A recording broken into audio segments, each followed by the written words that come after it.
extensive review of what we've seen. The stretch. Something you really like. I share Mr. Edgett's concern, and in particular, in light of our ability to share threat information, it's possible there will be more that we discover. That they could be there now. They're out there now, right? Those ads are on Facebook. Certainly not associated with this cluster of accounts. We are focusing significant efforts on preventing this sort of behavior going forward. We're, perfection will be difficult, but we're going to be better.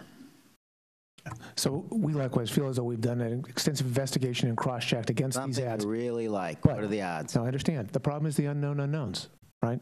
We don't know what we don't know. Why did it take so long to find them? This is a long time after. Why did it take us so long to say, oh, look? So we found a number, throughout the course of the last several years, we found a large number of cyber espionage attacks and the like, and we've addressed those as we found them. It was really only after the intelligence community came out with its report that we did a deep dive, and I think it's true of the other companies as well, in this particular area, and found out more. Is that the same as true for Facebook, that's why you didn't look so extensively, because the intelligence community didn't come out with a report?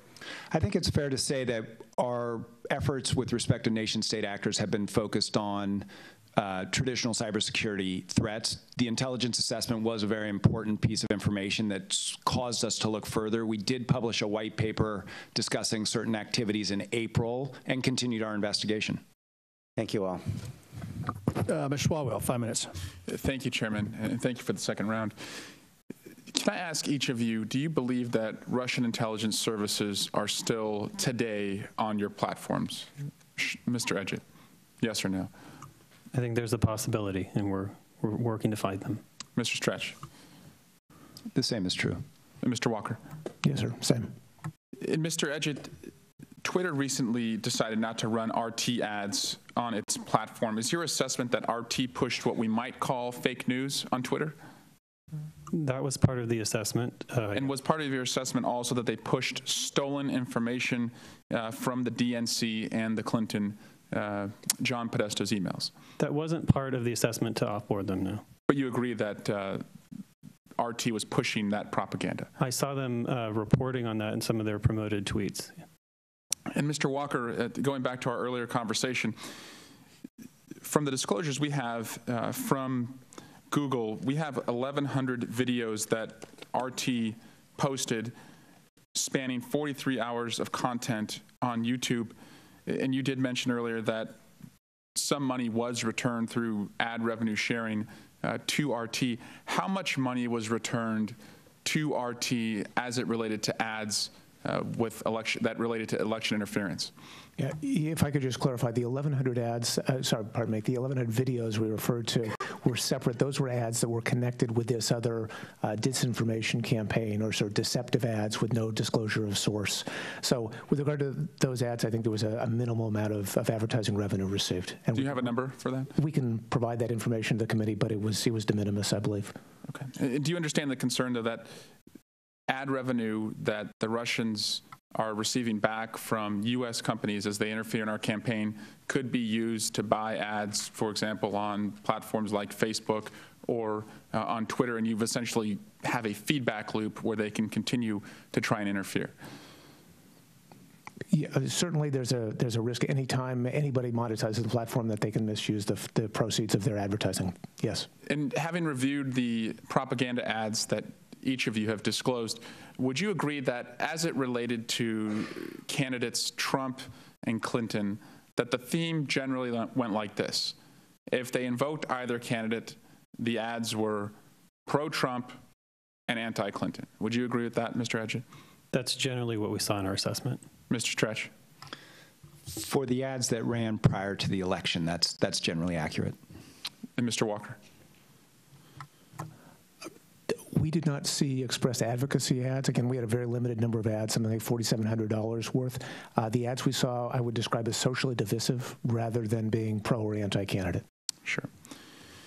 I also want to point out that we found propaganda that was being expressed by the Russians, not just during the general election campaign, but also during the primaries. Here is a July 21st, 2016 ad. At this point, Donald Trump is about to be the nominee for the Republican Party. There's questions about whether it'll be contended at the RNC convention, and RT is propagating a Ted Cruz story about Ted Cruz being booed for speaking as if he's running for president. And so I guess I would just point out to my Republican colleagues that if this interference campaign has taught us anything, is that the Russians don't care. They're not pro-Republican. They're not anti-Democrat. They're just pro-Russian. And in this election, they happened to find a candidate who was also very much pro-Russian. And so I hope that moves all of us to understand that in the next election, for whatever reason, the Russians or another country's intelligence service may be anti-Republican, and that my Republican colleagues, too, could be subject to attack, just as we saw in a smaller, less significant way that one of their own presidential candidates was part of Russia's propaganda campaign. And with that, Mr. Chairman, I'll yield back. Thanks, sir. Mr. Heck, 5 minutes. Thank you, Mr. Chairman. I have a simple question for each of you.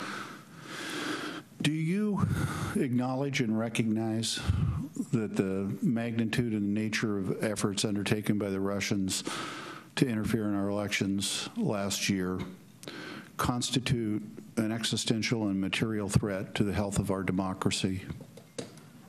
Mr. Edgett. We recognize not only that, but also obviously a threat to all of our platforms. Mr. Stretch. Yes. Well, the activity that we saw on our platforms was very limited, so we're not in a position to make the broader view. To take a broader view, we defer to the view of this committee ultimately when you take a look at the whole picture. You do not acknowledge that it represents an existential... Certainly any effort by any foreign actor to interfere with American electoral integrity is a significant and material problem, absolutely. So, two things occur to me with respect to that, and thank you. The first of which is that the actions that follow ought to be correspondingly significant to your acknowledgement that our very democracy has been threatened and will be threatened going into the future, because as the IC has said, it ain't over. And as I said earlier, they're still in our House. I would use that as an opportunity to reiterate my call, Mr. Castro's call, and Mr. Schiff's call for you to work together to fully reveal and disclose the nature and depth of this, and to come forth with continuing recommendations about how it is that we can arm ourselves and prevent this in the future. And the second thing I want to point out that I think it's important that you hear is kind of the irony of all this. You represent three of the best of traditions of American entrepreneurialism. You were all born here, not you individually, but your companies. You flourished here. And unless you want to be a part of the kleptocracy dancing to the tune of the autocrat Vladimir Putin, which I am invoking both literally and figuratively, I do hope that your actions coming out of this day match what you have acknowledged as the seriousness of this threat. Truly, our very way of life is at risk. And just as truly, you have a critical role in safeguarding that. And I hope you will. With that, I yield back. Thanks, sir. Ms. Spear, 5 minutes. Thank you again for being here. Just for the record, can you each tell us precisely when you became aware that your platforms were being exploited by the Russians? Sure. It's very difficult to answer because it's many years we have seen a variety of cyber espionage and other sorts of attacks. When did we focus on the question of advertising on our services? That really was, we started to do a deeper dive after the Intelligence Committee report, or is it the Intelligence Community report?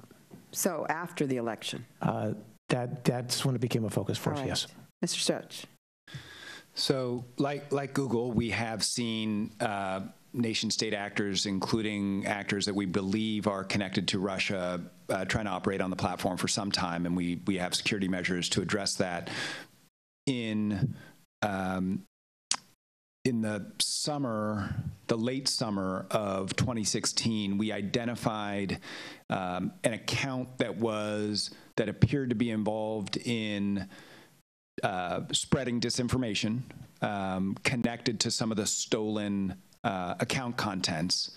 We disabled that page shortly after, or that account shortly after discovering it, and subsequently communicated that information to law enforcement. Following the assessment, like Google, we undertook a broader review of disinformation operations on the platform. All right, thank you. Mr. Eggett? Similar to my colleagues, we've been fighting these types of issues for a while. We saw in 2015 IRA activity and took large-scale action against those accounts and shared that information with other companies at the time. Coming out of the election, we didn't learn about the use of the platform in the ways we're talking about now until the Intelligence Committee report. And we're focused on looking forward as elections continue to solving the problem going forward. Which would suggest that maybe our intelligence community should have been in contact with you when they first became aware of it. But that's another question. Mr. Stretch, you got a lot of great play by the digital team of the Trump campaign publicly when they credited Facebook with making a significant contribution to the Trump victory by pushing out data which included hundreds of thousands of variations of ads micro-targeted by geographic locations and demographics. You had, I believe, a number of Facebook employees that were embedded within the Trump campaign. How many did you have embedded? There was a team that was supporting the Trump campaign. The number varied over the course of the campaign. It was a handful led by one individual for whom that was his primary assignment over the course of the campaign. I would add that this is consistent with the support that we offer any large advertiser, including other political campaigns. So in this case, they were actually embedded within the campaign. At least we've had testimony from others to suggest that that was true. With any of our large advertisers, our sales support teams will regularly be on site, and that was true in this case as well. So did Facebook employees choose which capabilities to employ to maximize the reach and impact of the Trump campaign ads? The role of our sales support team generally is to advise the client on the tools that are available to help them meet their objectives. In the case of the Trump campaign, their objectives primarily on Facebook involved fundraising, and so the role of our sales support team, as it would be for the support of any other campaign, was to offer advice as to which tools were going to help them meet their objectives. So, again, you were very successful. I guess one of the concerns that I have moving forward is how can we be assured that you will be using the power, knowing that you and you alone understand your algorithms and what creates optimal engagement, how you will encourage voter participation in a neutral fashion. Have you given some thought to that? Thank you, Congressman. It's an excellent question. One of the things we take a great deal of pride in at Facebook is the role we have played to increase voter registration and increase voter turnout. It's something that we focus on in the U.S. in every election, as well as other elections around the world. So in the U.S. election, for example, we believe our efforts on voter registration led to 2 million additional voters registering across the United States for the presidential election. We apply those techniques, those voter registration techniques, as well as the election day encouragement to vote on a neutral basis. But the extent to which Facebook is hired to do ads, my time is running out, you would provide those services to one candidate versus another? We have a compliance team that trains all of our representatives to ensure we comply with all federal election law guidance in this area. Gentlelady's time expired. For our closing comments, Mr. Schiff, any closing comments you would like to make? Thank you, Mr. Chairman, and thank you all for coming in today. We appreciate your testimony and know that a lot of the issues that we've been grappling with today are not easy. None of them are easy. And I think we certainly understand that we're going to have to work to establish better lines of communication from the intelligence community to the tech sector to share whatever insights they gain so that you can help ferret out foreign bad actors abusing your platforms. On the other issues, we'll have to continue to have a dialogue in our efforts to resolve them and provide appropriate oversight. We want you to be successful. We need you to be successful. Technology is one of the competitive economic advantages that we enjoy vis-a-vis the rest of the world. And in California, we're particularly proud of our tech sector. So I hope you will take our questions in the spirit in which they're intended. We will continue to hold your feet to the fire. And I look forward to our further exploration of these issues. And with that, Mr. Chairman, I yield back. Thank you, Mr. Schiff. Gentlemen, I too thank you for being here today. I take it as my own personal responsibility as to who I vote for, how I make that decision, what inputs I get, who I read, what influences are out there to make sure how I understand who I'm going to vote for, what I'm going to vote against or for. And I would hope that every American would take that same position, that it's their own personal responsibility to not be misled. That being said, anything you can do and everything you can do to help me with that role of not being misled by folks who are attempting to do that was certainly appreciated and, quite frankly, expected that you would move forward on this issue. The 2018 election is not that far out. The bad news is that I suspect our adversaries will learn all of the things that you're doing to fix what happened behind us. And we'll look forward to trying to escape your fixes going forward. This is not one of those issues that is a one-and-done fix, that is going to be a constant moving forward and a moving battle, and we all have a role in making that happen. I would also hope that my colleagues' fervent defense of the voter and not being misled and not being lied to would also apply to making sure that when voters show up at the poll, they are a voter who's supposed to be there, and that we have an ability to determine that voter should be there and that they only get to vote once with the same kind of fervor that they don't want anybody to be misled as a part of our democracy and our republic process. So, again, thank you very much. You have a lot of work to do ahead of us. I appreciate the resources each of your companies and their shareholders will put forward to make this get better and better. But obviously, our adversaries will get better as well. So with that, we are adjourned. Thank you.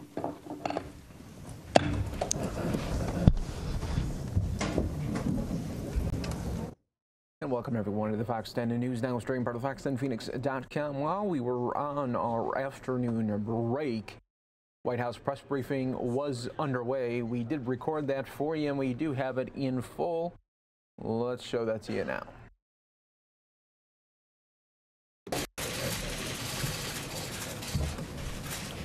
Good afternoon. Good afternoon. Good afternoon. Good afternoon. I'd like to start by offering our thoughts and prayers today with the people of New York City, some of the toughest, most resilient people on earth, in the wake of yesterday's cowardly terrorist attack. This attack underscores that the terrorist threat is real. As we defeat ISIS and affiliated groups abroad, we must be vigilant here in our country as they seek other ways to attack the homeland. Inspiring such attacks through hateful propaganda has always been part of ISIS and other terrorist strategy. This underscores the need for the most careful vetting of who enters our country. There are hundreds of active law enforcement investigations into foreign nationals suspected of engaging in terrorism, and we must vet those seeking entry to the United States thoroughly. Last night, just hours after the attack, 1 million New Yorkers, including families with their children, marched through the city for a Halloween parade. Their message was heard loud and clear. The American spirit will never be broken. Those who hope we will succumb to fear will never get what they want, and those who seek to divide us will only bring us closer together.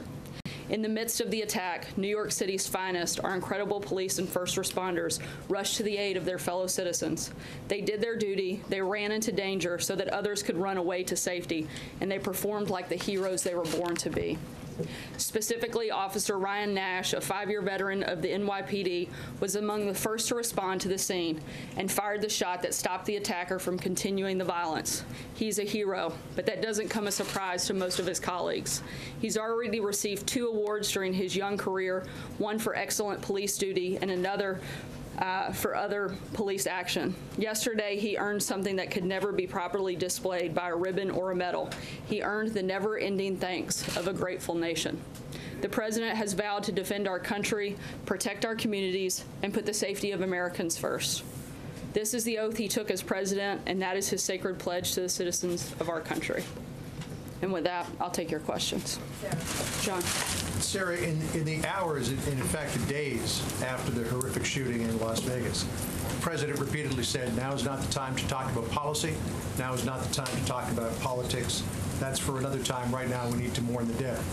Yet this morning, the President launched into a political argument with Senator Chuck Schumer on Twitter, literally hours after this incident yesterday. Why was he so quick to go the political route and point fingers at Chuck Schumer for the fact that this person was in the country at all?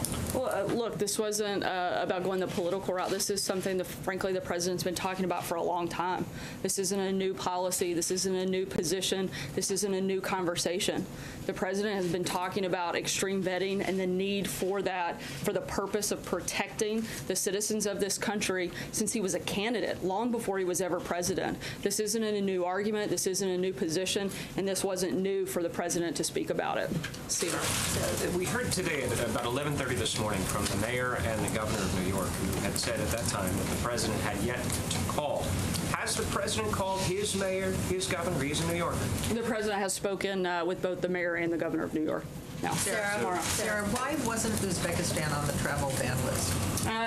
As we've outlined multiple times before, those are determinations made by several factors. In large part, Congress helped play a role in determining a lot of those factors in placing specific priorities on different countries, and that would be the reason that they weren't in part of that. Calling for Uzbekistan to be put on the list? Look, that may be something that's looked at, but that isn't something that we have called for at this time, but certainly haven't ruled it out. I'm just curious why. Look, I think again there are a lot of different criteria that we use to determine which countries should be on there, and they haven't been determined as one of the countries yet. But I'm not saying that that's been ruled out either. Jordan. Thank you, Sarah. On Senator Schumer, can you tell us when is the last time he and the President spoke, and more broadly, the President saying that he is responsible, at least in part, for this attack. Does the President still see him as someone? Before you go any further, let me be really clear. The President has not blamed Senator Schumer and doesn't feel that the Senator is responsible for the attack. We believe very strongly that the individual who carried out the attack is responsible and no one else. However, we do think that there are policies that could be put in place that help protect American citizens. We've been talking about those for a long time, and we continue to push and advocate for those policies. Does the President still see Senator Schumer as someone he can work with? I think we'd love to work with Senator Schumer to pass legislation on extreme vetting, and if he's willing to do that, we would absolutely welcome his support on it. John Decker. Thanks a lot, Sarah. The President was asked a little bit earlier when he was meeting with his cabinet about the possibility of sending this terror suspect to the detention facility at Guantanamo Bay, Cuba, and he said he is indeed open to that. Does the President believe he has the authority as Commander-in-Chief to send this terror suspect to Gitmo? That's my first question. And my second question is about Gitmo. What advantages does the President see in sending this terror suspect to Guantanamo Bay, Cuba? Look, the point he was making is that he supports or would support that, but he wasn't necessarily advocating for it, but he certainly would support it if he felt like that was the best move. Are there advantages? Are there advantages in terms of sending any terror suspect to Guantanamo? That's a question I think we'd have to dive into deeper and certainly talk with the interagency process before answering that. Matthew. Thanks, Sarah. The President said last night that he'd ordered DHS to step up, quote, our already extreme vetting.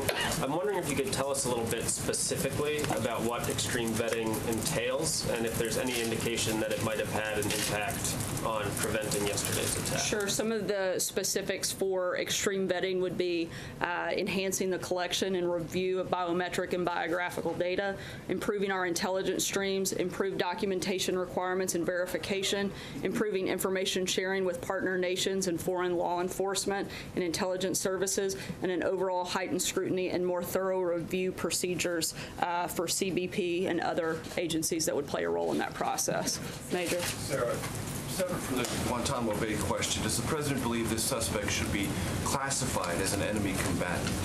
I believe we would consider this person to be an enemy combatant, yes. Would the president therefore instruct the Justice Department not to charge him in federal court and to therefore use the powers of enemy combatant and that status to treat him differently, not only in terms of interrogation, but prosecution? I don't believe that determination has been made. I think that's something we'll wait till we get a little further into the process. To not having him charged at all in federal court? Again, I said we haven't made that determination, so I'm not going to speak to that yet until we've gotten...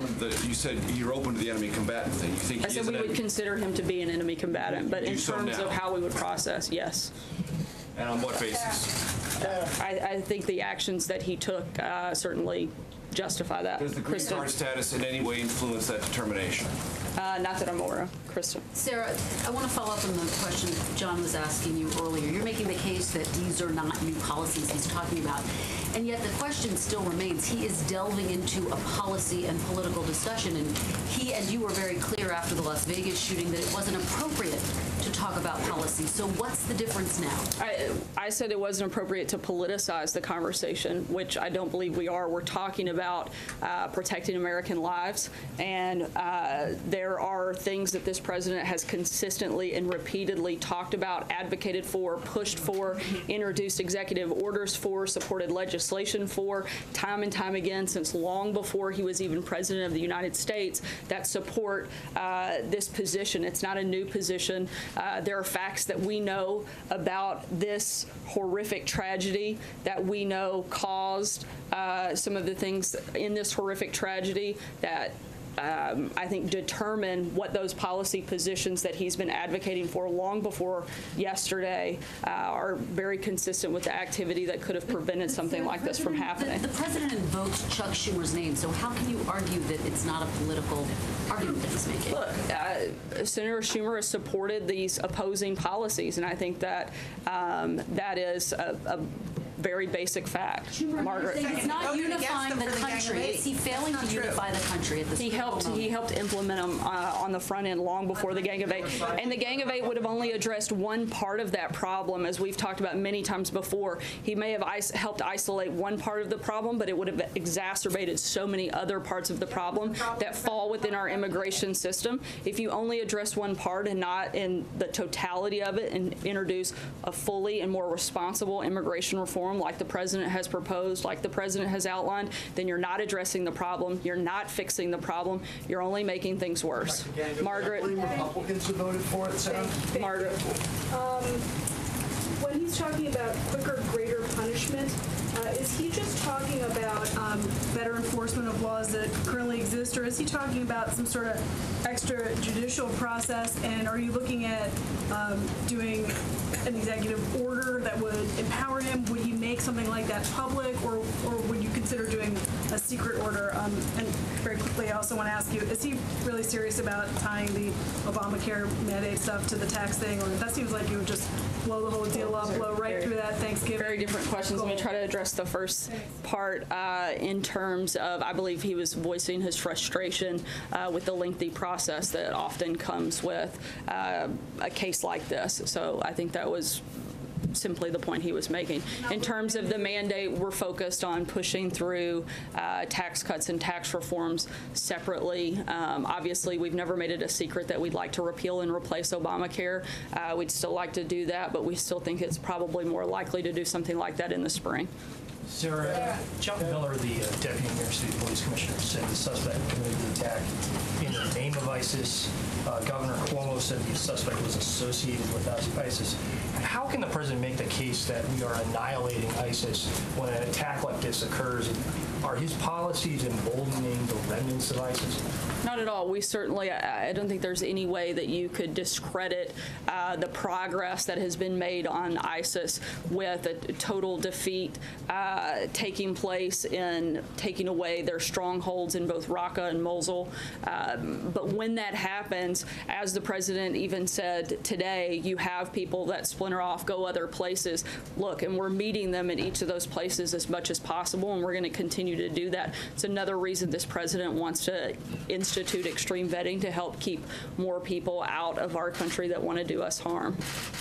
Thank you, Sarah. Sorry, I was pointing to you. The president said earlier, today starting the process of terminating the diversity lottery program. What did he mean by starting the process? Just that we're going to continue pushing for and advocating for getting rid of this program. Something he's talked about. We'd like to see the lottery visa program not be part of any immigration system that we have in this country. Okay, sorry, just to follow up on Margaret's question. So the president isn't considering any broader criminal justice reform? As I said, we'll look at other specific ways to deal with it, but right now he was simply addressing his frustration with the lengthy process. John Gizzi. Yeah, thank you, Sarah. A follow-up question on John Decker's question. The criterion that you listed for enhanced vetting sounds very much like that for a national ID card, a subject that comes up every few years in Congress, but which has never been acted on. Is the administration in favor of a national ID card as part of the enhanced vetting? Look, we've laid out what our principles and our priorities are, and we'll work with Congress on determining the best way to make those specific pieces of legislation. But the things that I outlined are what we'd like to see, and whether or not what form that comes in, that's yet to be determined. But those are the principles we'd like to see take place in any extreme vetting program. You're not ruling out a national ID card as part of the...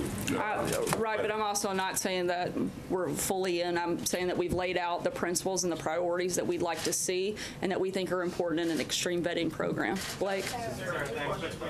Between the time the president sent the tweet out last night saying that he's called for a step up of extreme vetting until now, can you lay out exactly what has been stepped up in that time frame? Look, I think he's taken a call to action. I know he's spoken several times with members of his national security team to look and see what specific things can be done. But we have put in place executive orders already since the president's taken office that help go as far as we can at this point. Going forward on tax reform real quick, if I can, do you mind? It's possible that one of the things that Republicans are looking at right now is drastically lowering the cap for 401ks. The administration has consistently said that this tax plan has to help the middle class. So how would bringing down the cap on 401ks help the middle class? Look, we're continuing to work with the House. I'm not going to negotiate, as I've said, I think every day this week with you guys here in the media. I'm going to let the economic team here at the White House work with members of both the House and Senate to put forth the best bill possible. We also are making sure that the priorities that we've laid out, including helping the middle class, are part of the final piece of legislation. We support where we are in the process right now, and we're going to continue working with both the House and Senate to make sure we get there. Eamon? Thanks, Sarah. On that tax cut bill, what does the president want that bill to be called? There are reports that he wants to call it the Cut, Cut, Cut Act. Was that correct? Look, I think the president, if it's called the Cut, Cut bill, great. I think that the biggest priority that he has is making sure All right, folks, we are going to jump out of this briefing. There was only about 5 minutes left. We're going to take you out to L.A. for a security briefing on tonight's Game 7 World Series, and it's going to air only on Fox. I just want to let you know this is a unified command for the Dodgers World Series. I'm joined by my partner Ed Yu, the Chief of Special Events for the Department of Transportation, and Deputy Chief Phil Flegel from the Los Angeles Fire Department. I just want to tell you how excited we are as a unified command to represent the city of Los Angeles. As you all know, it's been 29 years since there's been a World Series in the city of Los Angeles. So we're all very excited about being here and being part of it to exhibit the professionalism of this city from our first responders that have been assigned to this event. We're extremely proud of our presence here since Game 1 when we weathered 104-degree weather to yesterday's Game 6 when we were out here in the rain. The men and women assigned to this event have shown nothing but leadership and professionalism from day one. Our philosophy for public safety has been make this a fan experience. We consider ourselves ambassadors to the city of Los Angeles. As you know, we have people from around the world that have come to watch this game, and we have done everything we can to make this a very enjoyable experience for them, and we hope that we've achieved that. if I would turn it over to Ed Yu from Department of Transportation. Good afternoon, everybody. Edward Yu with the Department of Transportation. We're happy to be here to support this event. It's been 29 years that the Dodgers have come to this point. As a Dodger fan, I'm excited to be here. As a traffic engineer, it's going to be very challenging for us to be here.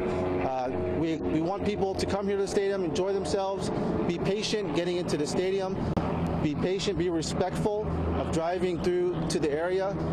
This is a residential area, so we do remind everybody to be respectful as they drive through the area.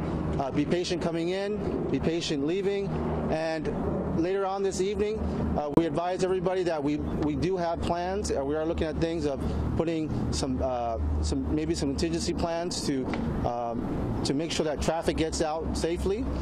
So we appreciate everybody's cooperation. If you do not have any business in the area after the game, please avoid the area. Please avoid the area, and we will facilitate traffic getting out, and hopefully it will be a great celebration for everyone in the city of LA and the Dodger fans. Okay. Chief Fliegel. Good afternoon. Philip Fliegel, Deputy Chief, Los Angeles Fire Department Operations Central Bureau. And again, I just want to sum up what Chief Arcos had to say is the fire department, along with the police department and the Department of Transportation, we're fully prepared to respond to anything that does happen here. And we're already ready to go for preparing and making sure everybody has a great time and a great experience here, and just to have a great time with everybody. That's all we have to say. Thank you very much. Thank you, Chief. Just want to let you know, as you guys have already seen from our unified command post, we have a very heavy deployment of resources into this event. And as you see, we're not alone. Not only am I joined by the Los Angeles Fire Department and Department of Transportation, we have representatives from the California Highway Patrol. We have the park rangers of the city of Los Angeles here. We have alcohol and beverage control here. We have the FBI. We have the emergency management department, all here staged in one point so we can work collectively and coordinating any type of event at Dodger Stadium. Since Game 1 and Game 2 and now Game 6, we have relatively had very, very few incidents. The biggest issues that we've had have been either alcohol related inside the stadium with some ejections and the traffic. As you can expect, this stadium holds 56,000 people, so there has been a lot of traffic delays. So again, we ask everyone to be patient. We ask everybody to celebrate responsibly, to be supportive of this World Series, and just to continue to enjoy the moment that we all have had the opportunity to experience here in Los Angeles. I can take a few questions. What is the plan for after the game? Well, the plan for after the game, sorry about that. So after the game, when the Dodgers win today, the Dodgers will have a celebration on the field today. So we'll be prepared to support that activity inside the stadium. There's a number of uniform officers assigned inside the stadium, inside the parking lot. We're going to do our best to facilitate egress out of the stadium for those who will not remain for the post-game celebration. We have a number of contingencies on street closures and rerouting traffic here. We also have the Uber and Lyft express lanes here for people who are leaving the stadium through rideshare. My question really is, we've seen in the past with the Lakers and other things, that people get a little too excited out there on the streets. If the Dodgers win and it becomes a big celebration, that in some way police have to get involved. Sure. What is your thinking? Yeah, sure. So we have contingency plans for that. We have a number of resources that will be staged here to respond to any type of activity throughout this arena here and within the city. Every one of the geographic bureaus in the city of Los Angeles have resources deployed to respond to anything that becomes a little unruly from celebration. You know, as again, our message is celebrate responsibly, be proud. You know, we certainly will support celebrations that are responsible. Celebrations that become unruly and criminal in nature, we're going to respond to. We have that as an option for sure. As you know, you've seen it. We've done it before. We have not called it yet. No. Chief Arcos, how did what happened in New York yesterday impact today's game plan? Well, I'd like to say that from Game 1, we were already on a heightened state and vigilance. It really did not affect us too much other than our coordinating with our counterterrorism groups. Like I said, we have a partnership here with the FBI that are on scene with us. They were giving us updates along with our counterterrorism and Special Operations Bureau were also updating us. So, you know, again, just the hypervigilance as well. We want to be very visible in and around the stadium and outside the gates. So we have increased a little bit more today than than we were yesterday. Is that because of what happened in New York? No, because it's Game 7. Okay, so can you explain a little bit why the FBI is involved and what effect is really the city? I'm sorry. Why is the FBI involved in something that the city event, city police, city fire, city department? Yeah, so the FBI brings a number of resources to us with their counterterrorism capabilities and their cyber units, so they can screen any types of threats that come on social media and things like that for us. So they're a great partner and a resource to have to get some immediacy to some of those things and get them resolved and get them put to rest right away instead of letting them grow into any problems for us. Would this be a different scenario had there not been an attack in New York yesterday? No, we've had the FBI here since Game 1. So they've been here with us for the duration. Actually, they've been here through the National League Division Series. You mentioned the incidents have been mostly alcohol-related, DUIs. Yeah, a little DUIs, a little public intoxication and drunks. That way, we've had a number of medical runs that Chief Legal could speak to, just to make sure that we, got these people treated, for a little bit too much alcohol. We have time for a few other reporters too. Go ahead. Hi, Claudia. Sorry if you already brought this up. Is there any kind of a modified tactical alert going on, or going to? No, as you know, Claudia, we always have that option. We're going to play it by ear, of course, depending on how the game is going, and we will also in direct contact with our partners throughout the city, from Valley Bureau, West Bureau, and South Bureau. So we have our racer division is up and monitoring any type of activity to let us know. And do you guys have plans to kind of like redeploy maybe around City Hall? I'm trying to think of places where people might gather. Yeah, certainly. We've identified a number of locations where, LA Live, high party activity locations. We just want to give people a sense of security and comfort in those areas. So we've deployed officers in those areas as well. Last question. Chief, when you're talking about involving the FBI and the information based on what happened in New York, that's all precautionary, right? There's no specific threats here that you guys are aware of. Absolutely. We have no specific threat to the event here or to the city of Los Angeles. That's just a great partnership that we've shared with the FBI, and they continue to be a great resource for us if needed. We get away with one more real quick one. One last one. Okay. That aren't here at the stadium, and they get a little excited home with your message to them. Our message to them is to be proud. To be proud of your Los Angeles Dodgers. This has been historic for the city of Los Angeles, and we all owe this team and this city, a reflection of what the city is. We're all Angelinos here. We love this city. We love this baseball team. So it's our opportunity to shine. Okay. Thank you, Chief. Thank you. Thank you. Thanks, Ed. Thanks, Phil. Oh, thank you. All right, folks, and Game 7 is tonight only on Fox.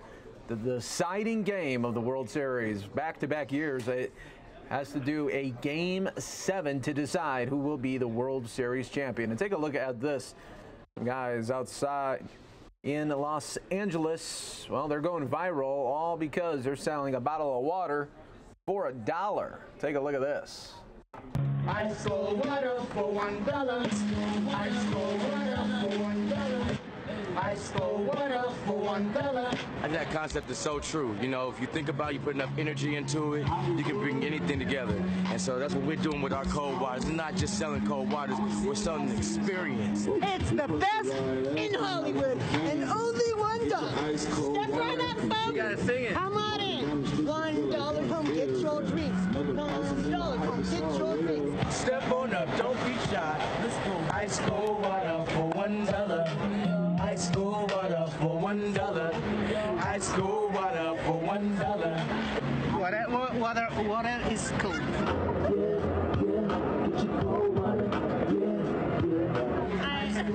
I've never wanted water more in my life.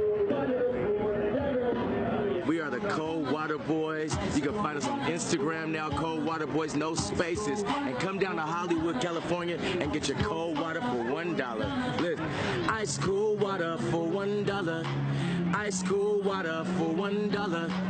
Ice cold water for $1. Ice cold water. Ice cold water for $1. Ice cold water for $1. Ice cold water for $1. And that concept is so true. If you think about it, you put enough energy into it, you can bring anything together. And so that's what we're doing with our cold waters. We're not just selling cold waters, we're selling an experience. It's the best in Hollywood, and only $1. Step right up, folks. You gotta sing it. Come on in. $1, come get your drinks. $1, come get your drinks. Step on up, don't be shy. Let's go. Ice cold water for $1. Ice cold water for $1. Ice cold water for $1. Water is cold.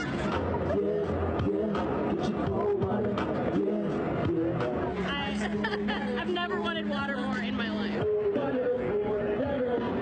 We are the Cold Water Boys. You can find us on Instagram now, Cold Water Boys, no spaces. And come down to Hollywood, California, and get your cold water for $1. Listen, ice cold water for $1.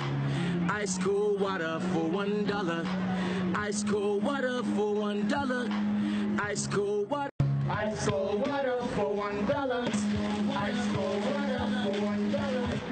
Ice cold water for $1. And that concept is so true. You know, if you think about it, you put enough energy into it, you can bring anything together. And so that's what we're doing with our cold waters. It's not just selling cold waters, we're selling an experience. It's the best in Hollywood, and only $1. Step right up, folks. You gotta sing it. Come on in. $1, come get your drinks. $1, come get your drinks. Step on up, don't be shy. Let's go. Ice cold water for $1. Ice cold water for $1.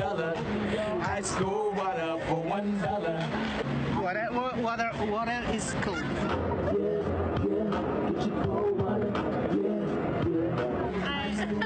I've never wanted water more in my life. We are the Cold Water Boys. You can find us on Instagram now, Cold Water Boys, no spaces. And come down to Hollywood, California, and get your cold water for $1. Listen, ice cold water for $1. Ice cold water for $1. Ice cold water for $1. Ice. All right, folks, so that was the Ice Cold Water for $1 viral song. Now you're taking a live look in New York, where they have just moved that Home Depot truck that was used in that terror attack yesterday.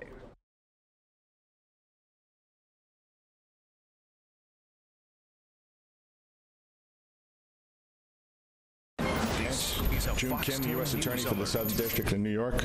Commissioner Roger Perino is here from New York State Homeland Security. And then Joe Esposito from OEM, the Commissioner of OEM, is here also. Also like to thank the State Police for being here today and for everything they did yesterday. Chief of the Department, Carlos Gomez, is going to lay out some of the security plans we have in place in light of yesterday's event and ahead of Sunday's New York City Marathon. And he'll also give you an update on the traffic situation on the west side. Bill Sweeney, the Assistant Director in charge of the New York office at the FBI, will make a statement. And then John Miller, Deputy Commissioner of Intel and Counterterrorism, will share with you some of the details about the work that we're doing on this case. And you have to understand that this investigation is still in its infancy. We do not yet have all the answers, and there are details today, and there'll be more down the road, and not everything we're going to be able to share with you. You understand that? You know, in terms of casualties, this is the worst terror attack in New York City since September 11th, 2011. I want to take a minute to commend all New Yorkers. I want to commend everyone who lives in, works in, and visits our great city, because no one in this city is complacent. We saw the strength of that resolve last night with the very large crowds that attended the annual Halloween parade in the Village. And we'll see it again on Sunday when 50,000 people compete in a marathon and another 2.5 million people cheer them along the route. The NYPD, the FBI, and all of our law enforcement and private sector partners remembers our past. And we work very, very hard together each and every day to prevent the type of thing that occurred here yesterday. What happened yesterday was not okay. It will never be something any of us will just accept as inevitable. Since 9/11, we, again along with our partners at the local, state, and federal level, have disrupted or prevented 24 plots against New York City. Countless lives have been saved. But none of that matters when 8 innocent lives are taken by a criminal committing a cowardly act, driving a rental truck. We are working hard to get to the bottom of exactly what happened yesterday and why. And we're working tirelessly to prevent anything like this from getting repeated. I tell you as often as I can that true public safety is a shared responsibility. Law enforcement, government agencies are doing what we can. And the men and women who work with us do it better than anyone, anywhere in the world. But we need everyone's help. There are more than 8.5 million people in New York City, plus all the people who commute in every day and all the tourists. That's a minimum of 17 million extra eyes and ears and gut feelings that can remain vigilant on behalf of all of us. And I talk about this all the time. If you see something out there that doesn't look right, if it makes you uncomfortable, you have an obligation to make a call or to flag down a police car. At least give us the opportunity to investigate that. I want to thank everyone for their ongoing help today and every day. And thank you again for the swift response yesterday by the NYPD officers, the New York State Police, the firefighters, and EMS workers who did a really great job under the circumstances. And right now, let me introduce FDNY Commissioner Dan Nigro. Dan's going to give you an update on the injuries from yesterday. Dan? Thank you. And I'm going to be very non-specific regarding the privacy of the victims. There were 20 victims at yesterday's attack. 6 of them were pronounced dead at the scene. We transported 14 victims to 3 hospitals. 2 of those victims were pronounced. So the total number of deaths were 8. 6 of those were citizens of other countries, 5 from Argentina, 1 from Germany, 2 were Americans.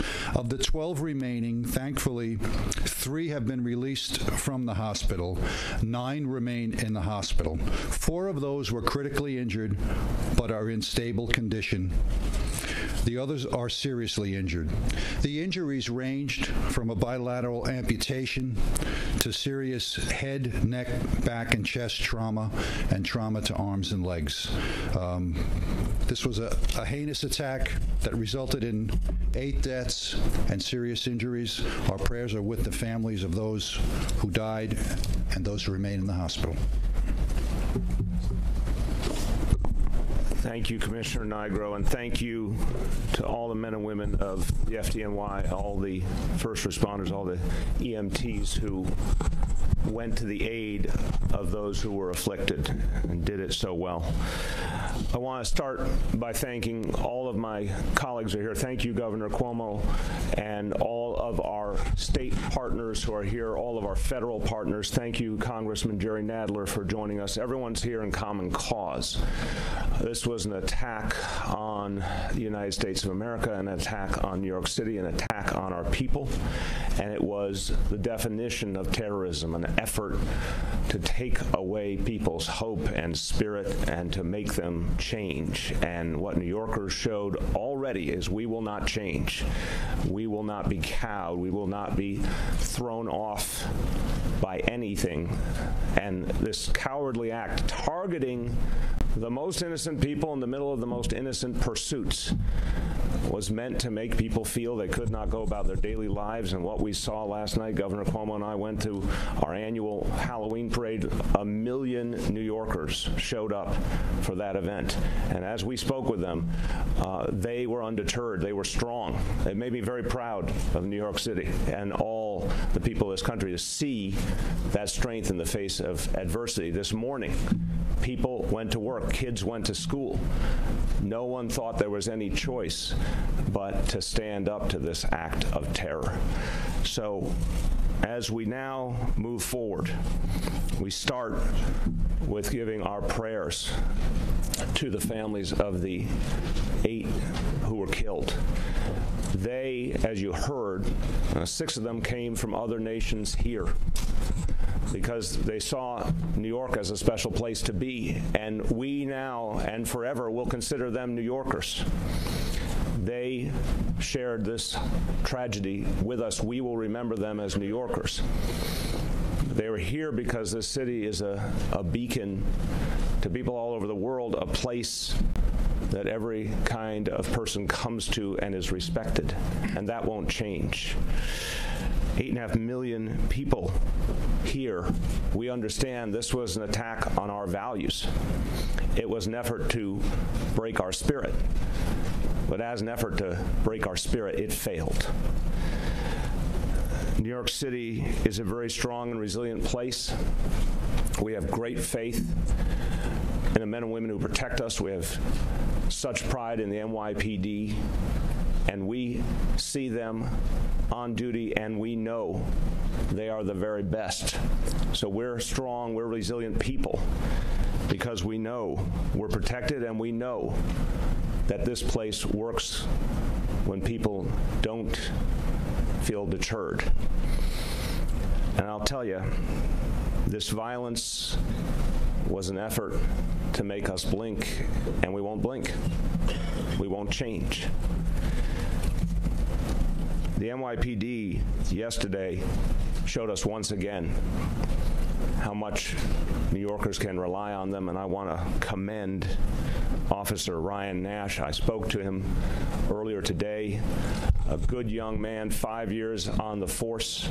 He was very humble about what he did, but what he did was extraordinary and gave people such faith and such appreciation in our police force. Now, this investigation, as you've heard, has just begun. But it's important to emphasize again this morning that we do not see any additional credible and specific threats against New York City. We will constantly keep people posted.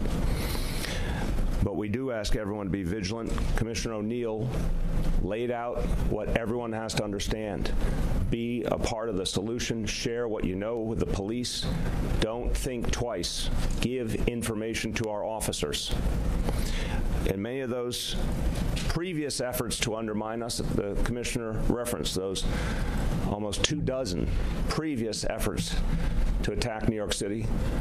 A number of them were stopped because good people came forward with information in time. We need everyone to understand that they can do that too. As we move forward, we will look forward to the marathon on Sunday. It will go on as scheduled. It will be an extraordinary event, as it always is. It will be well protected, as it always is, and we will take additional measures to ensure that. But my message to all New Yorkers is do what you do best. Be New Yorkers. Be strong, be proud, be resilient. Show the whole world right now that we will not be moved by terror. Again, you see everyone here, every agency united in common cause. And this is also part of what makes us strong. And with that, I want to thank for his efforts and the state's efforts and welcome Governor Cuomo. Thank you. Thank you very much. Let me begin by asking us all to remember in our thoughts and prayers the 8 lives that were lost tragically. That is damage that can never be undone, and there are families today feeling pain that is unimaginable. Mayor de Blasio, to the NYPD, the FDNY, the state police, I was on the scene yesterday. The performance was phenomenal. And the coordination and the effort was top shelf. And it gives one reassurance to know that there is this level of professionalism and expertise protecting the people of this city and this state. It's also important to remember that while the leadership of the police departments is top shelf, Officer Nash, 5 years on the job, 28 years old, he was a hero.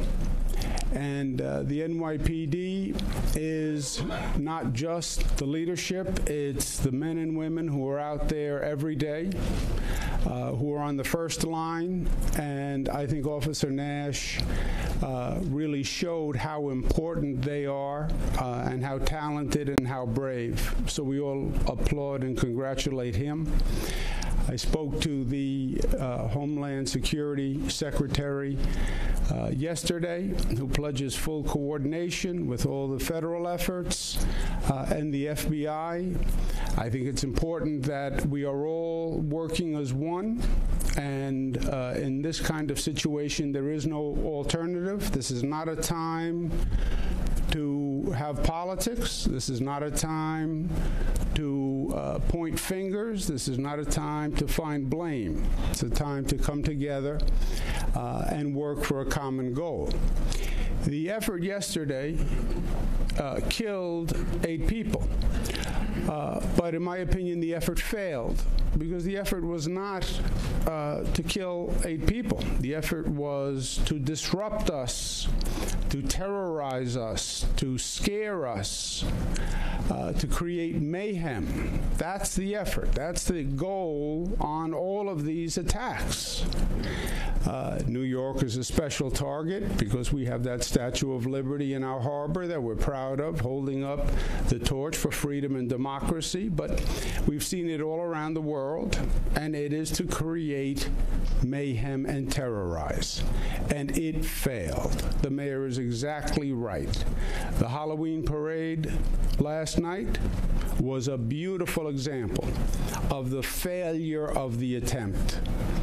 1 million New Yorkers came out with their families, with their children. They celebrated. They were there just a number of hours after the incident. And it was New York's way of saying, we will not be deterred. We are not terrorized. You will not win. We said that in 1993 after the World Trade Center bombing the first time. We said that after 9/11, and we said that yesterday, unprompted, spontaneously. They were all there. And the mayor and I marched, and it was really reassuring to see the resilience of New Yorkers. Now, you'll see increased police presence all across the metropolitan area. We are going to double the number of bodies at places of congregation, airports, tunnels, Penn Station, which has 600,000 people that go through it every day, the most heavily traveled transportation hub in the hemisphere. I don't want anyone to draw any inference from that. We don't know anything. We're not responding to anything. It's just as a precaution. Same thing at the marathon. The marathon will go on because New York goes on, and it's an important event for all of New Yorkers. Again, I want to end where I started. The effort by the first responders was phenomenal. The reaction by New Yorkers, as evidenced last night, this morning, people got up, they went to work, children went to school, and that's what makes New Yorkers special. That strength, that resilience, that ability to be undeterred in the face of ugliness and the actions of a depraved coward. Because that's what this was. This was the actions of a depraved coward. There is no grand statement to what was done. It was the act of a coward. And that's the way it should be regarded, because that's the way it was. I was proud to be the governor of the state of New York last night. I'm proud every day, but seeing New Yorkers' response made me feel especially proud. And again, to the team you see assembled up here, the FBI, the NYPD, FDNY, the seamless coordination really is something to behold and a source of strength and comfort, I hope, for all New Yorkers. Thank you. Thanks, Governor. Thanks, Mr. Mayor. And just to reiterate what the governor and the mayor said, now's not the time to live in fear. It's not the time to be fearful. Now's the time for all New Yorkers to be strong, as we always are. Right now, Chief Carlos Gomez, he's our chief of department. He's going to talk about what we're doing to increase security throughout the city. Carlos. All right, good morning, everyone. Immediately following yesterday's attack in Lower Manhattan, the department quickly mobilized and deployed additional resources, additional police officers, and additional heavy weapons teams to key locations throughout the city.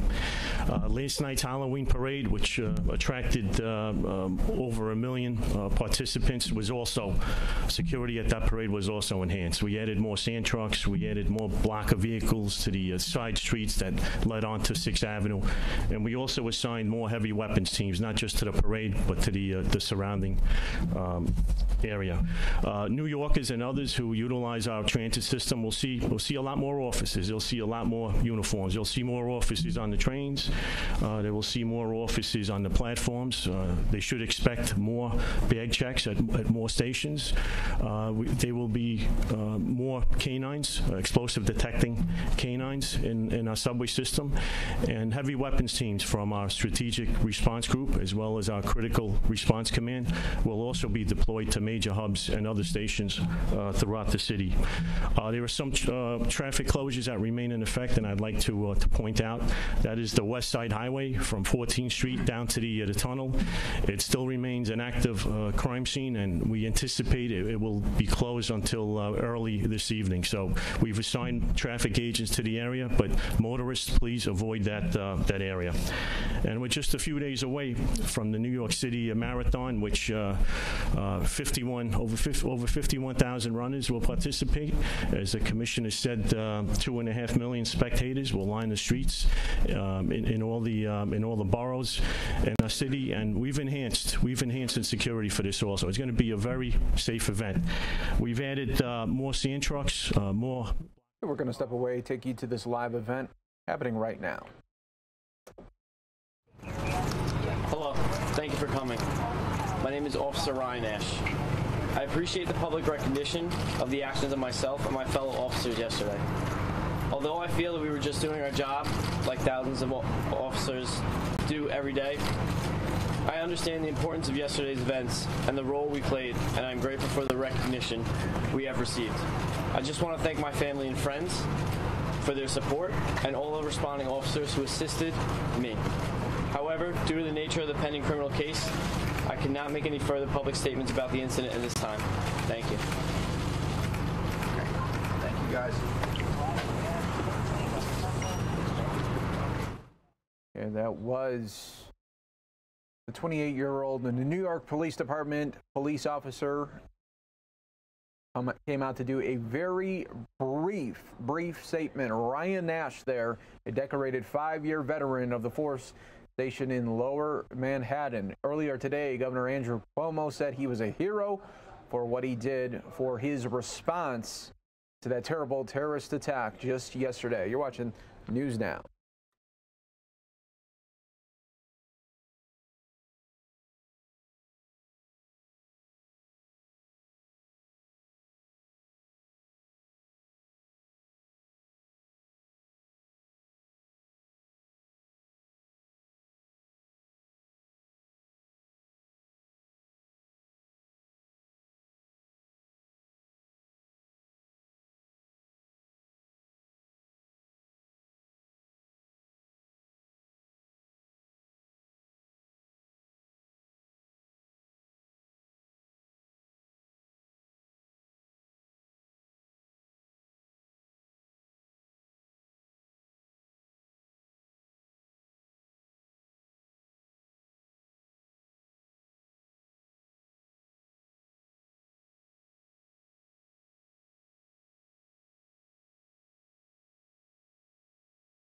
Of our movement. Make it happen.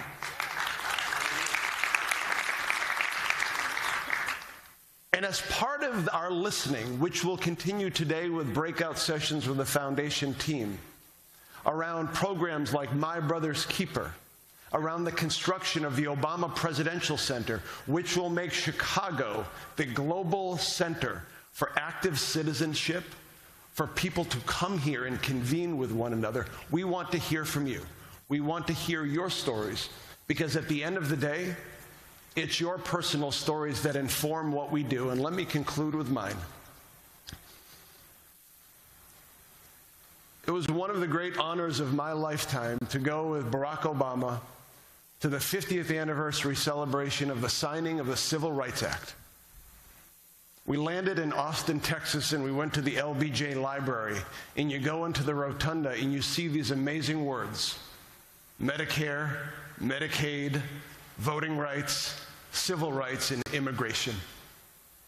And when I saw the word immigration, I started to cry, because all I could think about was Antonio y Diolinda Simas, my mother and father, who had come to this country because of that word on the wall. And there I was standing as an assistant to the President of the United States. The President looked at me as I was crying and was like, "Come on, man, really?" Wiped away the tears quickly, walked into a green room where there was a gospel singer named Mavis Staples. Miss Staples was watching a video of herself singing at a freedom rally. And standing behind her in that room was one of my heroes, Congressman John Lewis, who was saying in that wonderful cadence of his, "What a wondrous thing it is that I'm about to introduce Barack Obama on this day." The President gave his speech and then came back into the same green room, and there were 10 people who had written letters to the President. And the first woman in line, this woman from Austin, Texas, hugged the President and said, "Mr. President, my little boy is alive today because of you."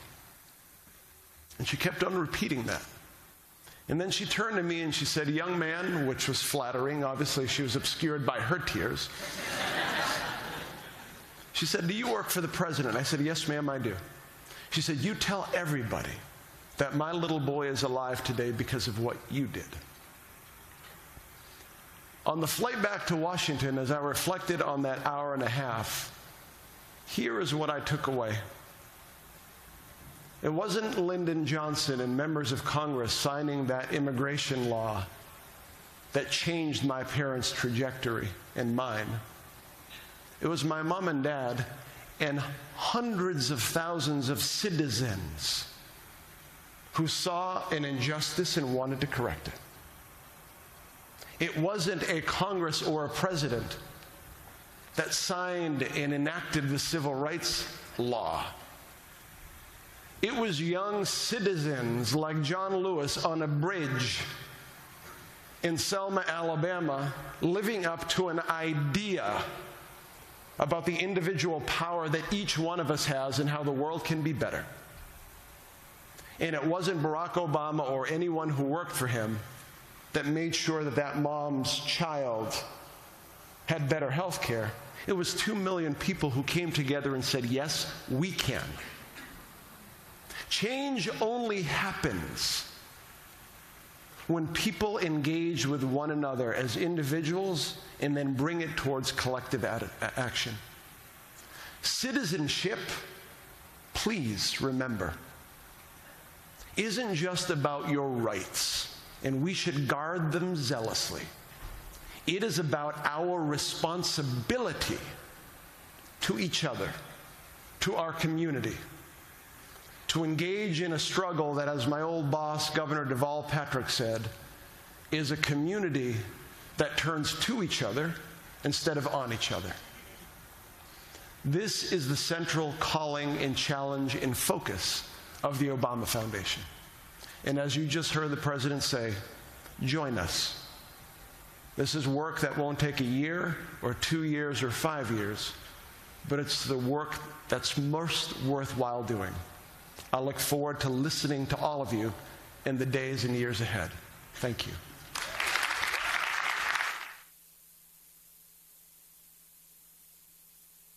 Please welcome Cecilia Munoz, Ai-Jin Poo, Brian Alexander, Joe Gebbia, Hamdi Ulakaya, and Mary Kay Henry.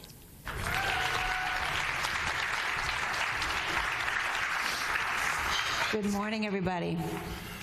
I have to say that isn't the first time David Simas has made me cry.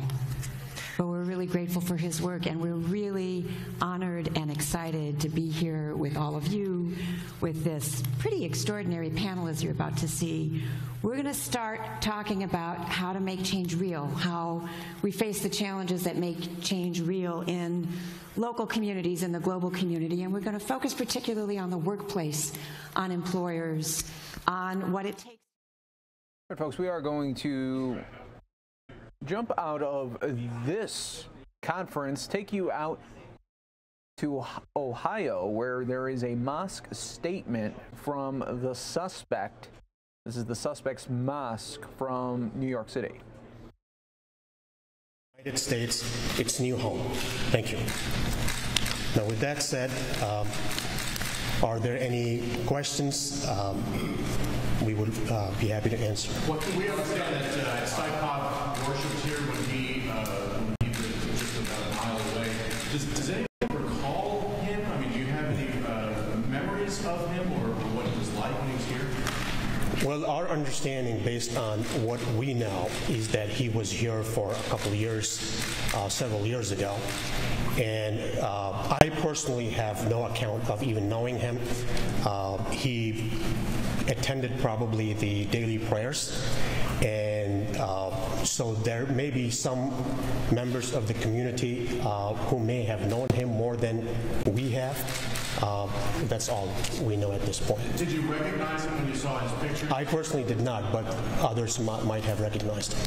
Do you know how often he would come here to work? It's hard to tell, but if we have, the mosque offers 5 times a day prayers. So we don't know how many times he was here while he was here in this community. But did his wife come off, or do you know whether he came often or where? No, we don't know that.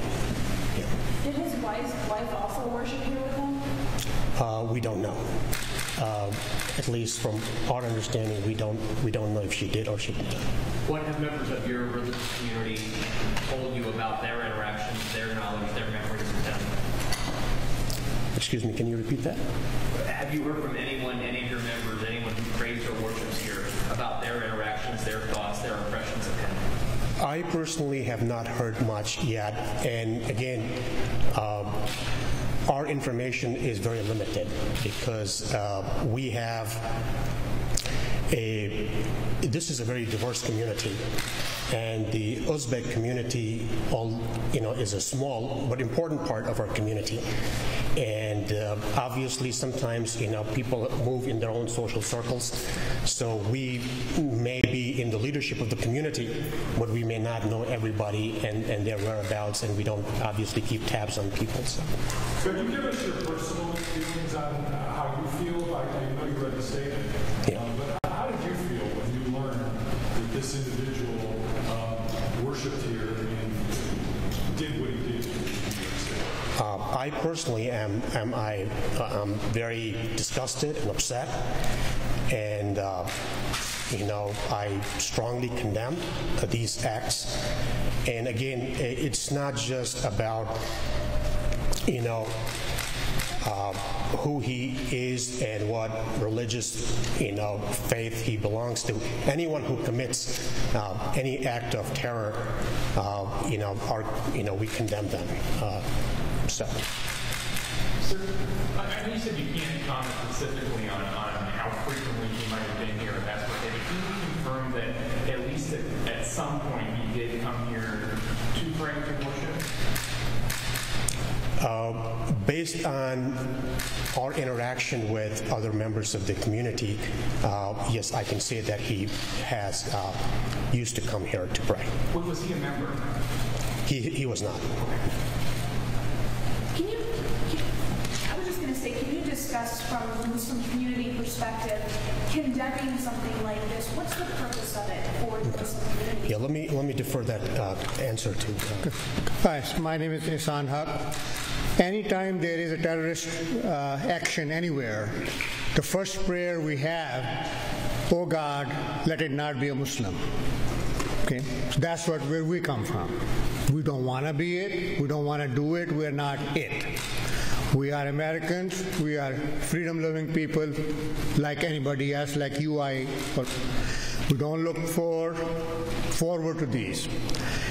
As far as majority of our community is concerned, and as far as our sermons are concerned, as far as our interactions with other interfaith communities, with law enforcement, with FBI, with police department are concerned, we are communicating with them on a regular basis.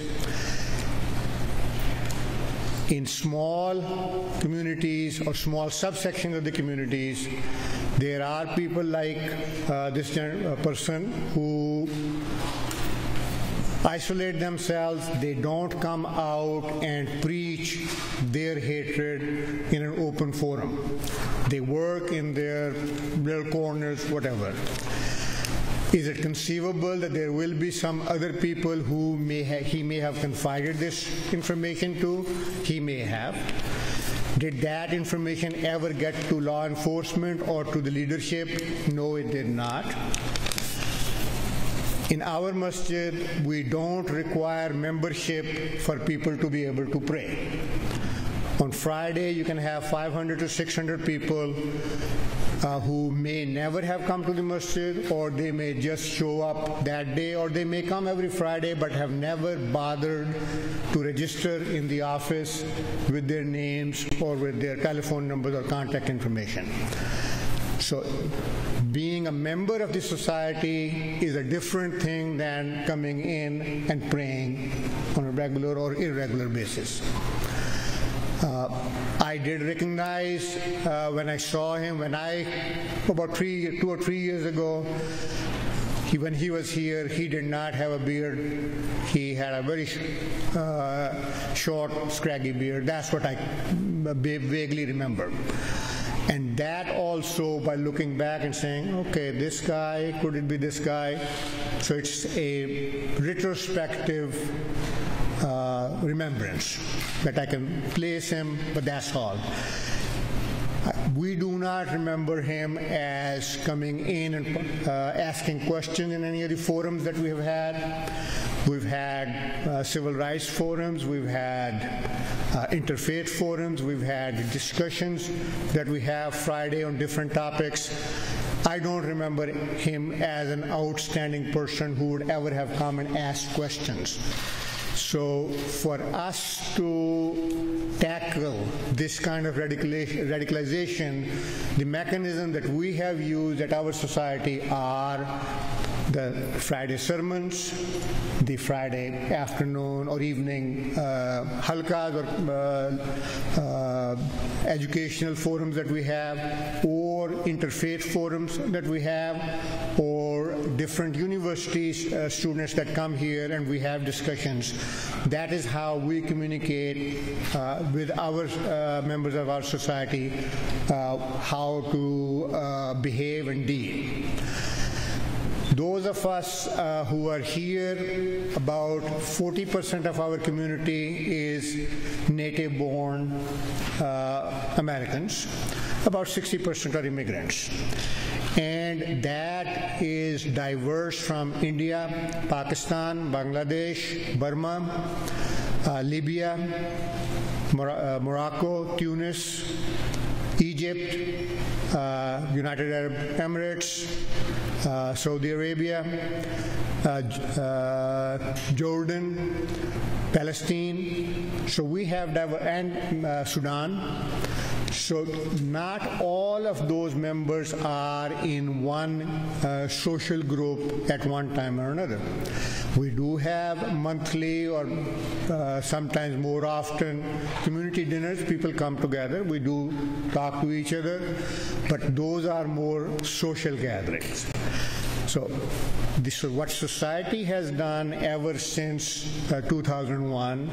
We have actively tried to, one, discourage, to deal with radicalization in the youth and the individuals. Those who fly under the radar, they fly under the radar. Those who bring up questions, those are counseled, and if need be, the authorities are notified. I can say that we have been an open society. There is a policeman here every Friday. So anything that happens here is not in secret. We are an open society. You talked about law enforcement. Yes. Have they reached out to you in the last 24 hours? Yes. Yes, I've had communications with the law enforcement. And what the interaction was, they wanted to know, do we know anybody who remembers him? What are the contacts? And we said, yeah, if we know anybody, we definitely would make them available to them. And I'm sure amongst the Uzbek community, there are people who know the things that we need to make sure are one, and that's the advice that we gave yesterday. One, whatever statement that you give, make sure it's the true statement. Do not lie or make up stories to tell law enforcement. And if you don't know anything, say so. And if you do know something, communicate. If you feel uncomfortable, you should have a lawyer present and help you answer those questions. We have not asked our people not to talk to the law enforcement. We actually encourage that anybody who knows anything of substance should communicate that to one, the leadership, to the law enforcement. And yes, we've had conversation with the law enforcement. At this hour, what's your concern? I mean, because obviously you guys are talking. At this hour, what's your concern? My concern at this time is there are people in our communities, not in Islamic communities, but in our general community, who are quick to jump to conclusions and quick to have prejudged conceptions. So currently, yes, I am worried about the physical security of this place and the members of my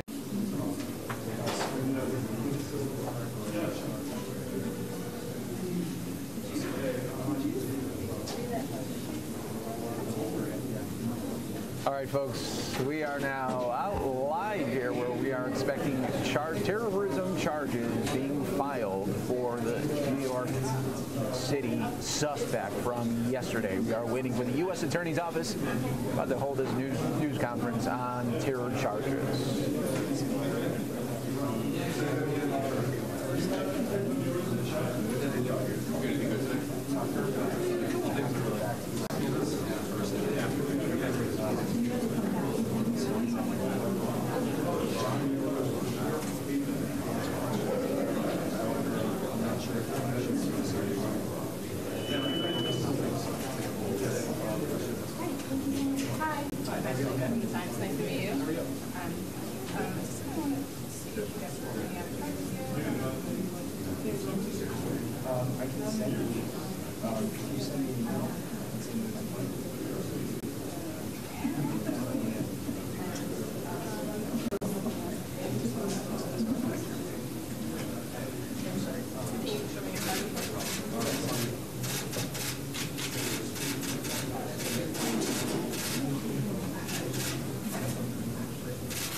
We're going to start.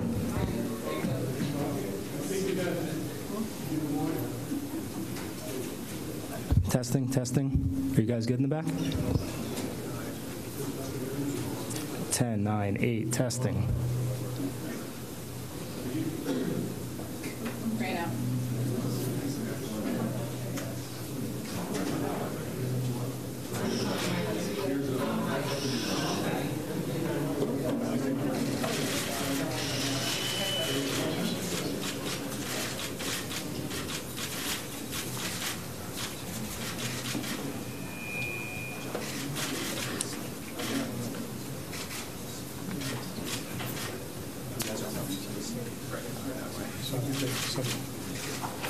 If the music stops and you don't have a place to stand, then you're out of the route.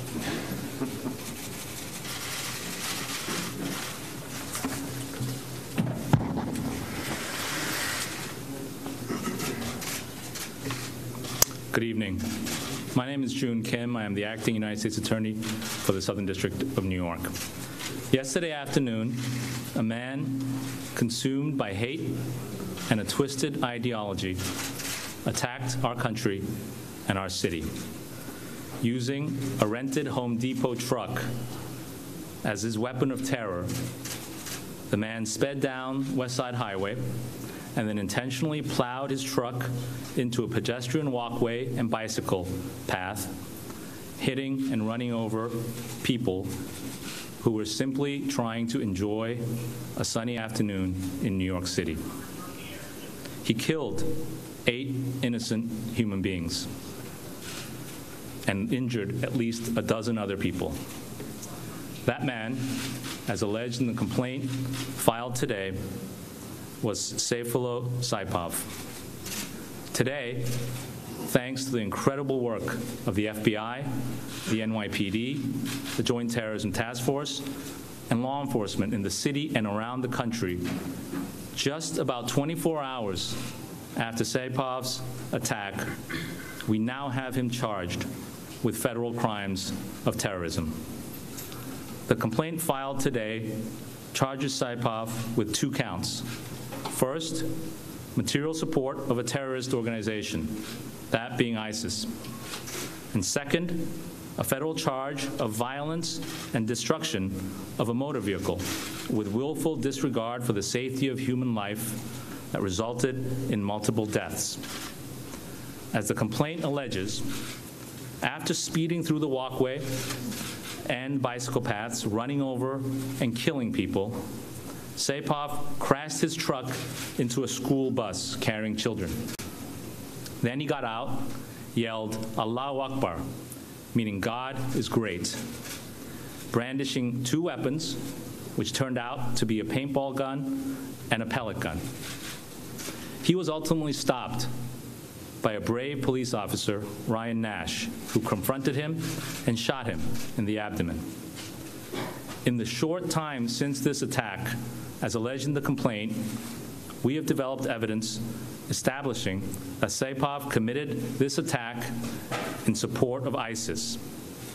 That evidence is laid out in the complaint, but it includes the following: a note that was recovered just outside the truck that read, in part, "No God but God, and Muhammad is his prophet," and Islamic supplication, "It will endure," a phrase commonly used to refer to ISIS.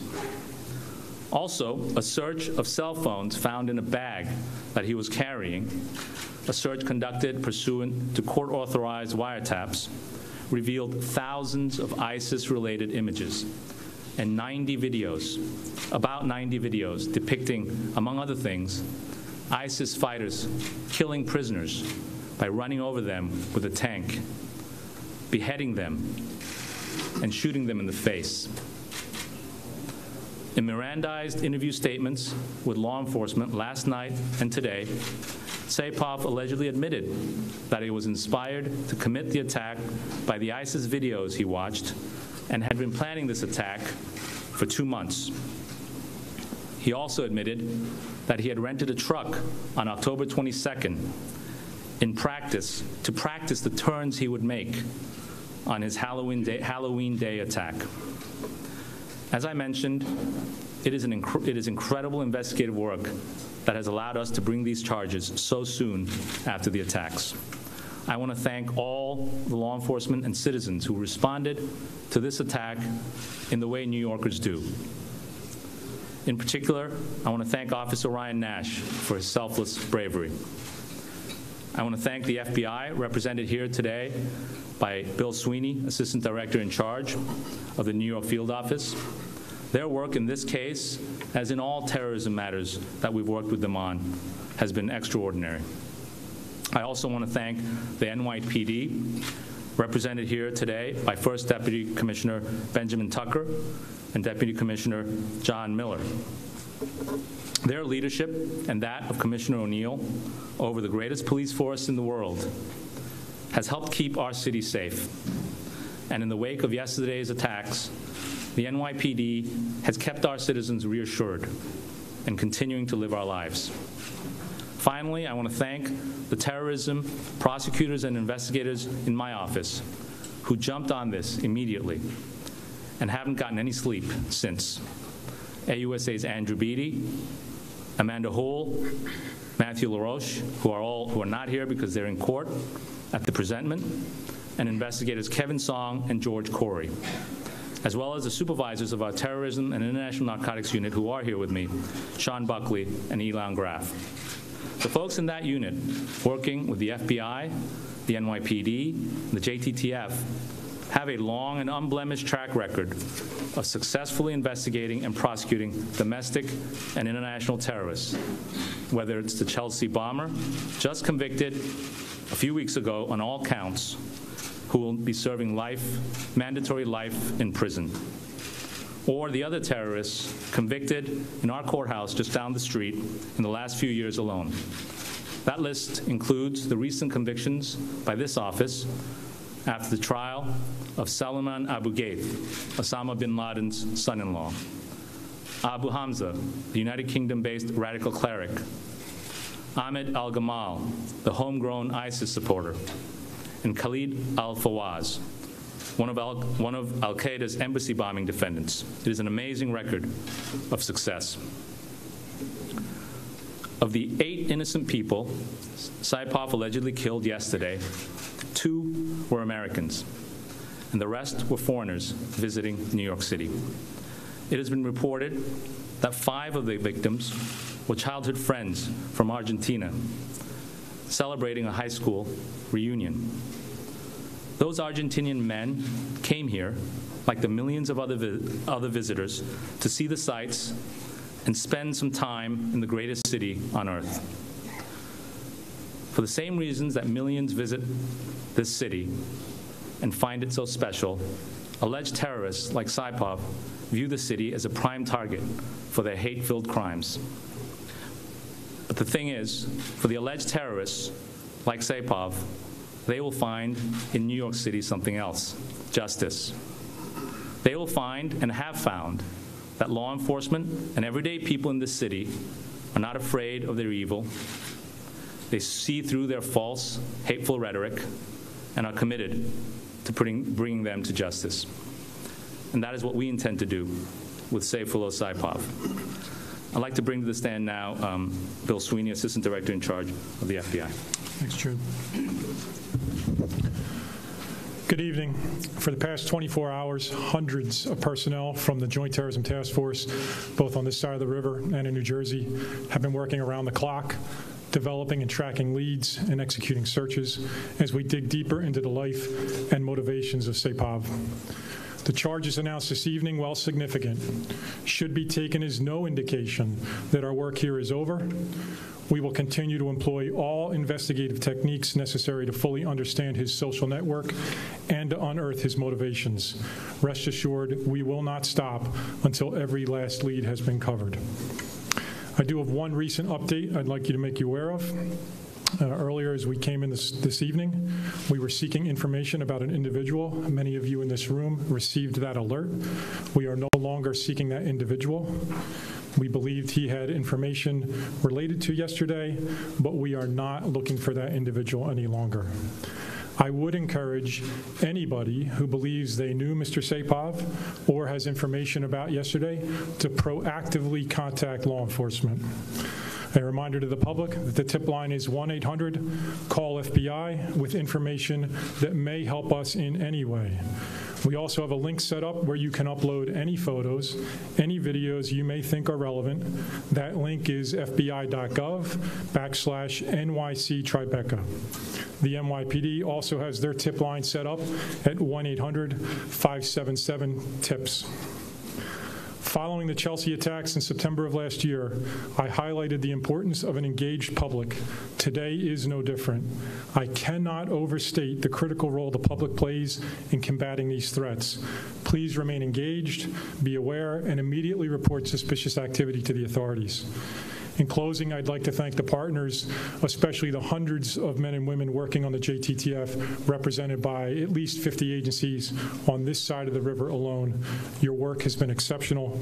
I'd like to thank the U.S. Attorney's Office, June, your team, Ben, Commissioner O'Neill, John Miller, the Fire Commissioner, Dan Nigro, and George Beach from the State Police.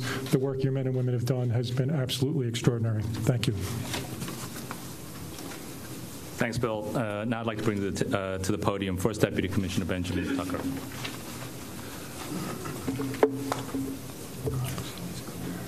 Good evening.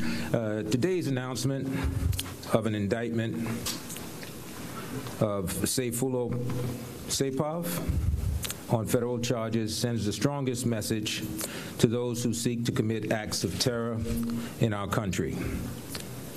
This swift and decisive charges demonstrate the resolve of our local and federal law enforcement who work so closely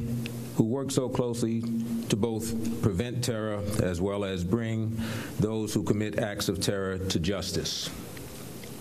The NYPD wishes to thank our close law enforcement partners in the FBI, especially FBI Assistant Director Bill Sweeney, and our federal prosecutors in the Southern District, led by Acting Assistant U.S. Attorney, United States Attorney for the Southern District, June Kim.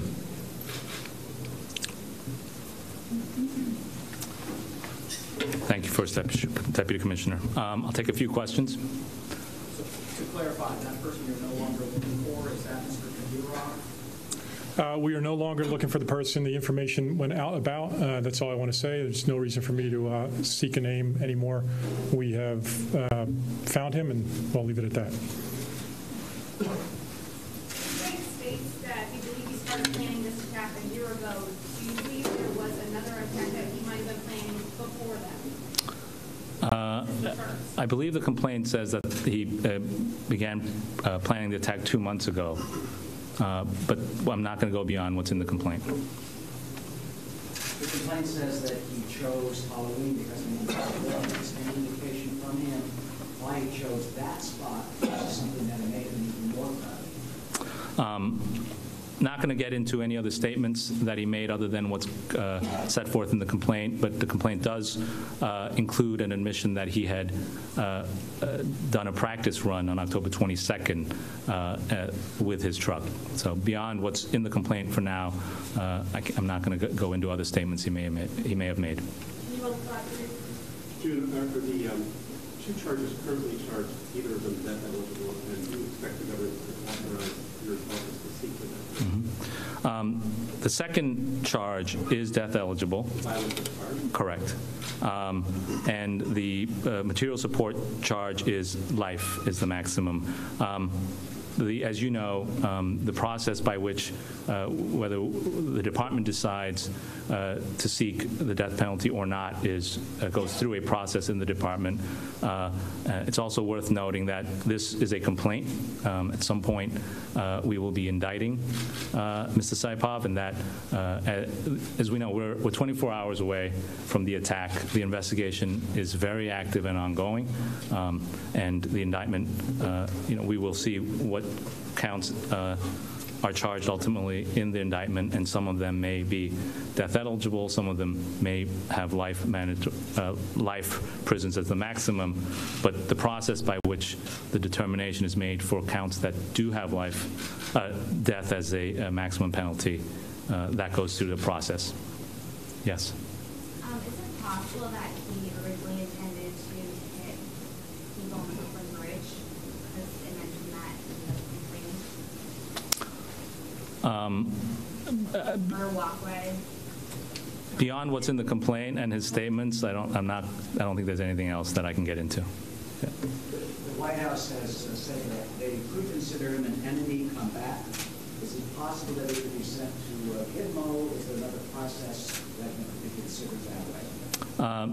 As I understand it, the determination of someone being declared an enemy combatant is one that gets made way above my pay grade. This is an office of federal prosecutors.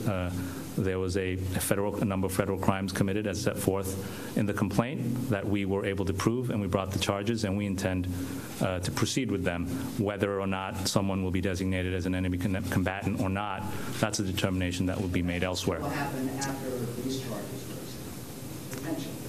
I believe in the history, if you look through precedents, there can be federal charges in place, and then someone can be declared an enemy combatant. But as I said, those are determinations that other people make. Yes? The 90 videos, the photos that were on the cell phones, was that on his person, or did you get that from his home in New Jersey? I believe the complaint alleges that the cell phones that we obtained a search warrant for and that had these images were in a bag that he was allegedly carrying at the time of his attack. At the time of his attack. Correct. And Commissioner, when the videos, the photos, I mean, what you've seen as far as the social media channels you mentioned before, is this a case where this is another guy who at least radicalized himself domestically in this country since he was here since 2010? We don't know his path of radicalization yet. The exploitation of these telephones pursuant to search warrants is a process because of the volume of material in there that is still in progress and will go on for a while. I think if you examine the component pieces of his attack, obtaining the vehicle as outlined in the complaint, testing the vehicle for the high-speed attack, learning to use it properly, having secondary weapons inside, multiple knives, and trying to achieve maximum lethality certainly is indicative, along with the amount of material in his telephone, that he was a follower of ISIS propaganda, social media, and frankly, tactical instruction. Okay, we'll take one more question. At this time, do you believe anyone else was involved in planning or carrying out? At this time, all we have are the charges in the complaint and the charges against this one individual. Thank you, everyone. Thanks.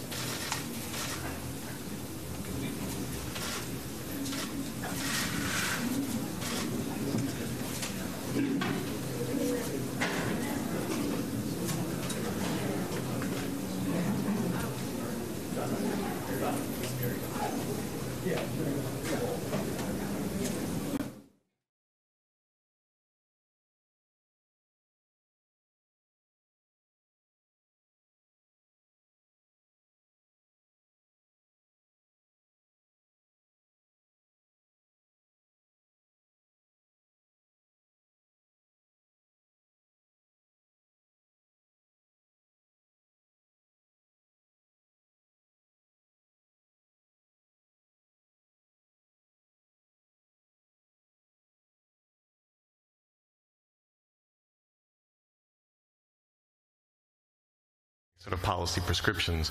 There are some sort of very wonky policy prescriptions to talk about, having to do with carried interest is one example. The bankruptcy laws are one example, and I'm happy to get into a conversation with anybody here at the summit. I'll be around, so engage me in a conversation. We don't have nearly enough time to go into that sort of thing. But on a macro level, there's a philosophy in our country that really took hold in the late 1970s that was all about maximum shareholder value. The only social responsibility of a business is to shareholders. When you have that value as your only social responsibility, all kinds of other things fall by the wayside. You don't do what Hamdi does in his community. In the case of Lancaster, it's been through one takeover after another, a couple of bankruptcies, the major company that I write about there. And that has been, how much money can we wring out of the company for the benefit of our investors, for our shareholders? Just last week, another 32 people were laid off from Plant 1 at Anchor Hocking. Go buy Anchor Hocking glassware, somebody. And so we need to rethink, and I think we should really ask ourselves a question: what is capitalism for? What's it supposed to do for us? Are we supposed to work for it, or is it supposed to work for us?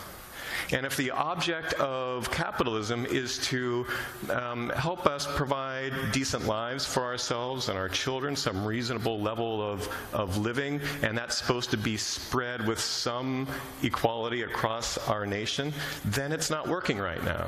Now, some friends of mine had said, "Man, you're turning into a Marxist." And I said, "I don't own a single Che t-shirt, and I was the president of the Fairfield County Teenage Republican, so it's not like I'm a fire-breathing Marxist."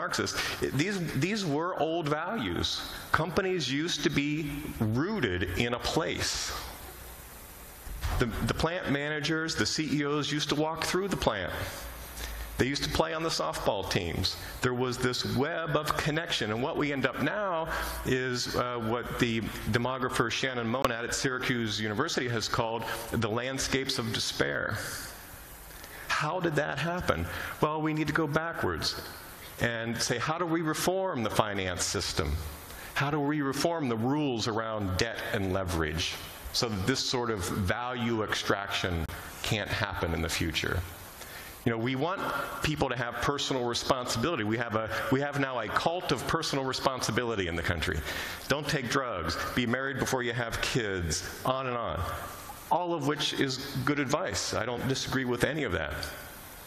Where's the personal responsibility for the drug companies that sent 3.3 million doses of opioids into a county in West Virginia with 26,000 people?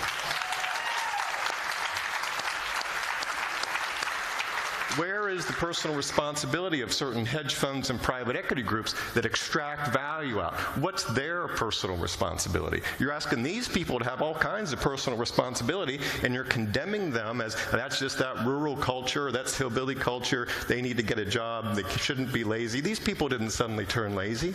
The guys I write about have spent 40 years in the hot end of a glass factory. They've worked their rear ends off for a long time, and they're proud of it. They're glass men. That's the title they get. I'm a glass man. I saw an obituary the other day of a guy who worked at Anchor Hocking, and the last line was, he was proud to be a glass man.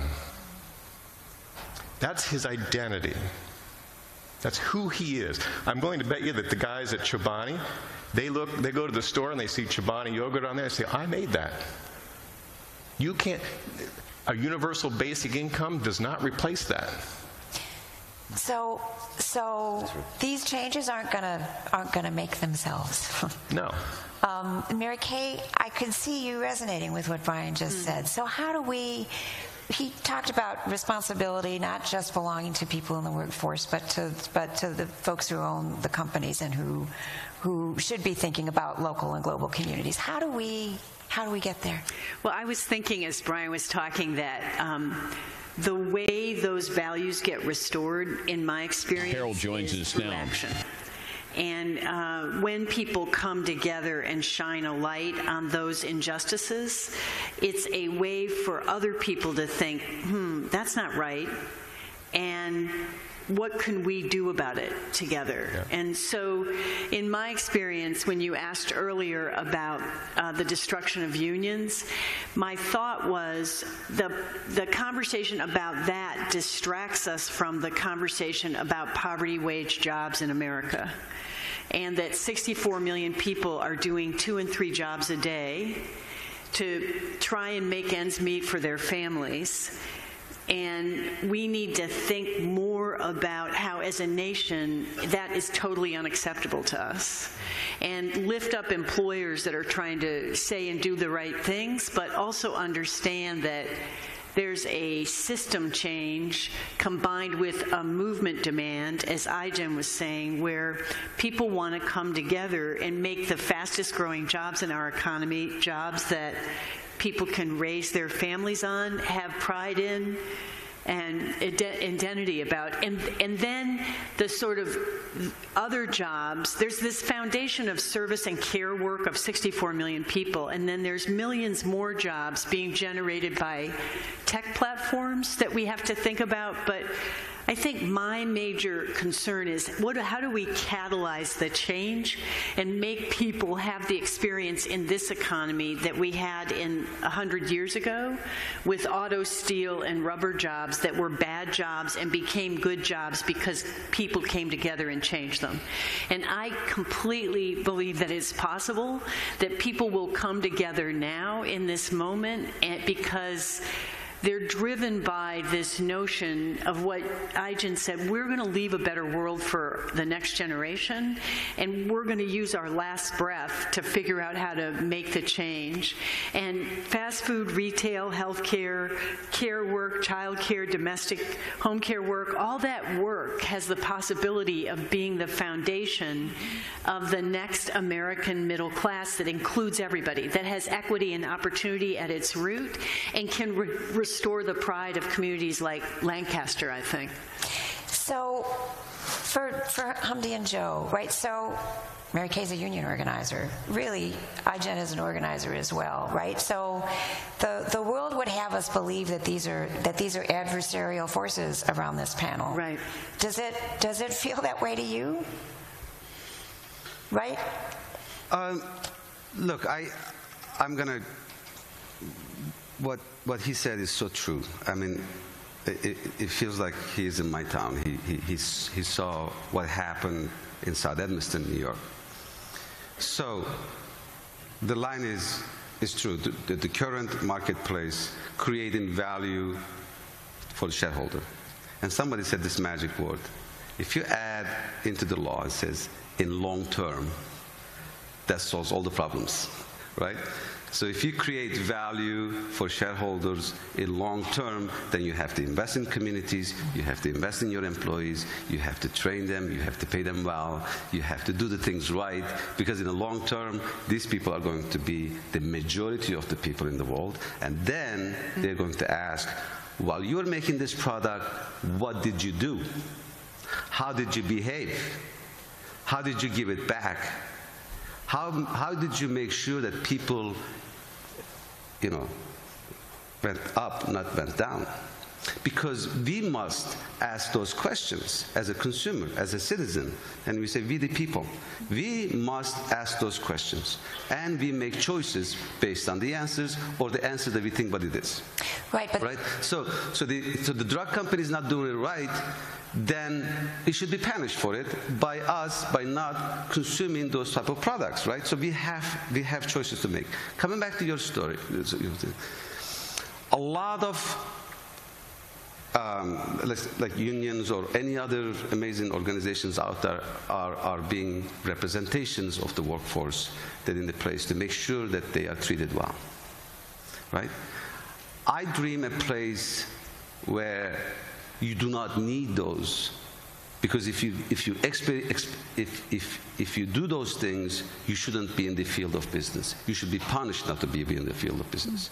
I dream a business where founder, manager, whatever you call it, you're all in the same pot.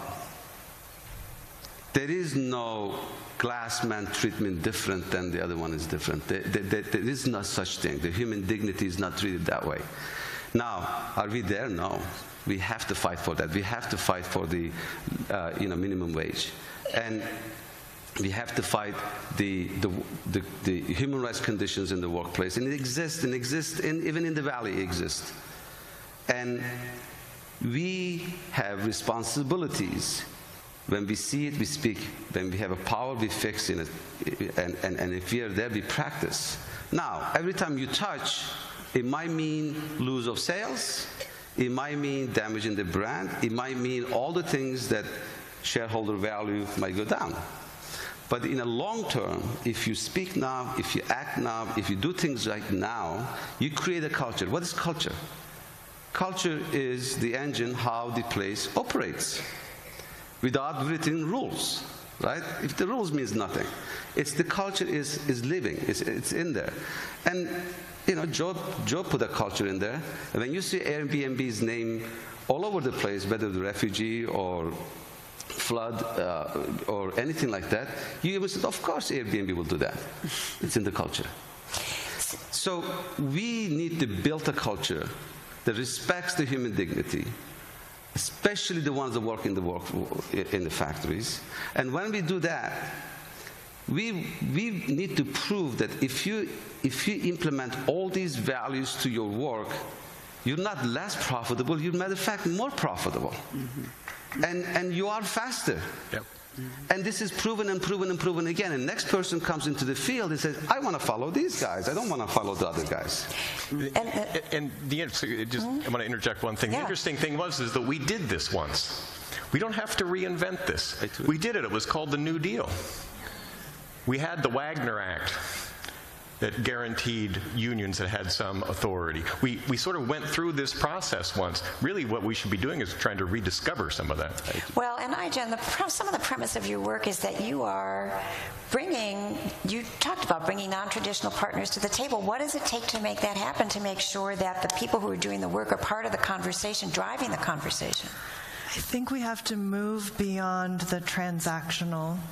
And, there's been really strong business cases, right? And to Hamdi's point, it's true that if you think longer term, right, all of these things fall into place. But I actually think what's more important is the moral imperative of this moment and the responsibility that we have as market makers, as job creators, and as consumers and everyday people to create really good jobs, dignified work in the new economy. And I think that moving beyond the transactional also means just it's a lot of work. You have to really put time and energy, and Airbnb teams spent endless hours with house cleaners getting to this place of the 25 living wage. And I think that it takes a real investment in that kind of that set of values, those priorities driving your company and your movements, and the partnerships to work together,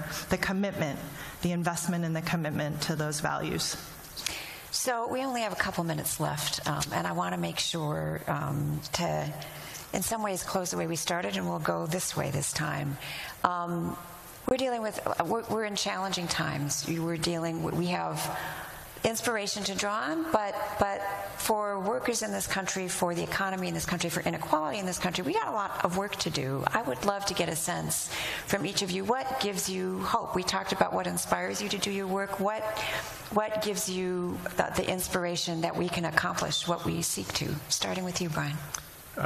Well, for me, still using Lancaster, Ohio as my avatar for many other places, there are so many great people in that town who want to be civically engaged, and many of whom are civically engaged, trying to do great things. My civic hero in my little biography is the after-school programs of Lancaster, which really started as a group of older women mostly, and a pastor who were in a poor neighborhood on the west side, who said, by golly, we're going to get a bunch of our kids' old school books and pencils, and we're going to go down into the basement of the church, and we're going to start a tutoring program. People do that still in Lancaster and many other places. That energy is there. Unfortunately, they meet headwinds. We're not making them easy for them to do that. It ought to be easier. They ought to be able to have more success because the willingness is there. Thank you. Mary Kay, what gives you hope? What gives me hope is the people that believe that they can make the impossible possible. Like Sepia Coleman, who's a home care provider in Memphis, Tennessee. She works 100 hours a week. She earns $8 an hour. She has no other benefits. And she's trying to create the conditions in her life for her 2 children to do better than she's done. And by hook or by crook, she's going to make it happen. And she believes it's possible because she's part of a national movement of home care providers that believe that together they're going to be able to change things. And Terrence Wise is a second-generation fast food worker in Kansas City. He had the privilege of introducing President Barack Obama just a year ago when the president convened employers and unions and movements on how are we going to solve this problem together. His mother sat in the first row, thanks to the Secretary of Labor noticing that he and his mom hadn't visited for 10 years because they couldn't afford to see each other. She lived in Charlotte, South Carolina. He lives in Kansas City. He fought to raise wages. That's going to do it for us today here on News Now. We have a little shorter segment today here on News Now because Fox 10 News at 3:30 is about to begin because of World Series Game 7 starting tonight, 8 o'clock Eastern. We can't wait for you guys to watch it only on Fox. Game 7 doesn't get any better than that, folks. We're going to see you again tomorrow here, right here on News Now. Thanks so much, everyone.